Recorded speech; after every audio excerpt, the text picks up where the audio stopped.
بسم اللہ الرحمن الرحیم۔ السلام علیکم ورحمۃ اللہ وبرکاتہ۔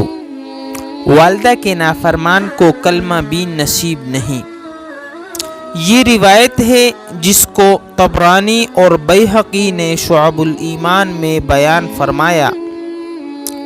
وہ چنانچہ فرماتے ہیں عبداللہ بن ابی اوفا سے کہ آیا ایک مرد نبی اکرم صلی اللہ علیہ وسلم کے پاس اور عرض کیا، یا رسول اللہ، فلاں مقام میں ایک لڑکا موت کی حالت میں گرفتار ہے، اس سے کہا جاتا ہے کہ لا الہ الا اللہ پڑھ، وہ پڑھ نہیں سکتا۔ آپ نے پوچھا اچھی حالت میں پڑھتا تھا یا نہیں؟ کہا پڑھتا تھا۔ آپ نے فرمایا تو اب کیوں نہیں پڑھ سکتا؟ پھر آپ کھڑے ہوئے اور لڑکے کے پاس گئے۔ آپ نے فرمایا، اے لڑکے، پڑھ لا الہ الا اللہ۔ اس نے کہا میں پڑھ نہیں سکتا۔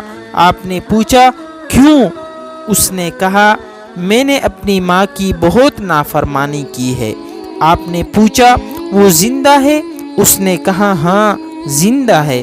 آپ نے اس کی ماں کو بلایا اور پوچھا یہ تیرا لڑکا ہے؟ اس نے کہا ہاں۔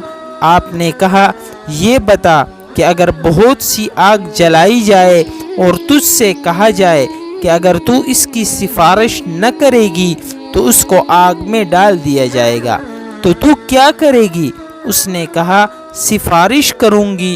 آپ نے فرمایا تو اللہ تعالیٰ کو اور ہمیں گواہ کر کے کہہ کہ میں اس لڑکے سے راضی ہوں۔ اس نے کہا میں اس سے راضی ہوئی اور اس کی خطا معاف کی۔ آپ نے لڑکے سے کہا پڑھ لا الہ الا اللہ۔